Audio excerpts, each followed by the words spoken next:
Bismillahirrahmanirrahim। अस्सलाम वालेकुम स्टूडेंट्स, हमारी यह दूसरी मियाद शुरू हो चुकी है।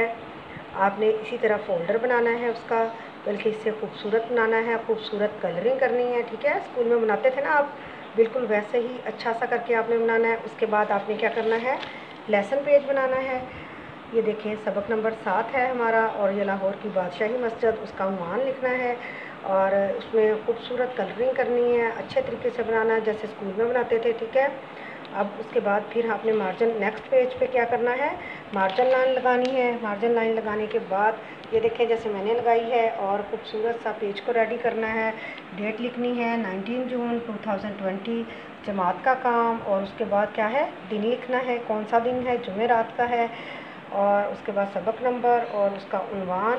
ठीक है, और क्या है उन्वान क्या है आज का हमारा, अल्फाज मायनी, और फिर क्या है इसके बाद एराब। अल्फाज मायनी है तारीख़ी, तारीख़ में नुमाया मकाम रखने वाला, जानिब तरफ, खुशनुमा, दिलकश, खूबसूरत, रूह परवर, रूह अफ़ज़ा, शोहरत, मशहूरी, उम्दा, नफीस, कुशादा, खुला, वसी, महराब, मस्जिद में इमाम के खड़ा होने की जगह। ठीक है, अल्फाज मायनी आगे भी हैं, मुतबर्रिक, बरकत वाला, मुक़द्दस, मंसूब, किसी के साथ ताल्लुक़ दिया गया हो, यानी जोड़ दिया गया हो, किसी के साथ निस्बत दी गई हो, नक्स, खामी, कमी, वुसअत, फ़राखी, कुशादगी, वुसअत क्या है, फ़राखी, कुशादगी, वस्त, दरमियान। अब उसके बाद सवाल नंबर 1 है, दर्ज झैल अल्फाज पर एराब लगाएं। शोहरत, ये देखें आपको वैसे लफ्ज़ दिए जाएंगे, शोहरत, हौज़, इज्तमा, रूह परवर, मखसूस। अब ये देखें आवाज़ कैसी आ रही है, शोहरत में शीन के ऊपर क्या आ रहा है, पेश।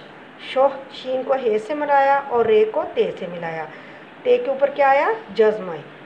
हे को वाव से मिलाया, हे वाव हो, और ज़्वाद के ऊपर जज़्म। ठीक है, इज्तमा, अलिफ के नीचे ज़ेर आया और जीम के ऊपर जज़्म आई, पे के ऊपर ज़बर, मीम के ऊपर ज़बर और आइन पे जज़्म। रूह परवर, रे के ऊपर पेश, रे को वाव से मिलाया और हे के ऊपर जज़्म। परवर, पे के ऊपर ज़बर, पे को रे से, वाव को आगे रे से। मखसूस, मीम के ऊपर ज़बर और खे पे जज़्म, स्वाद के ऊपर पेश और आगे सी, स्वाद जो है उसके ऊपर जज़्म। ठीक है, अब मेरा नहीं ख्याल बेटे आपको इसमें कोई गुंजाइश रह गई है समझने की। बार बार इस वीडियो को देखें और आपको जो भी कन्फ्यूजन होगी वो आपकी दूर होगी। ठीक है, और आपने इसी तरह आपने ये क्लास वर्क अपनी कॉपी पे उतारना है जो आपको वीडियो में दिया गया है, इसी तरीके से आपने करना है और इसको याद करना है। ठीक है, ओके, अल्लाह हाफिज़।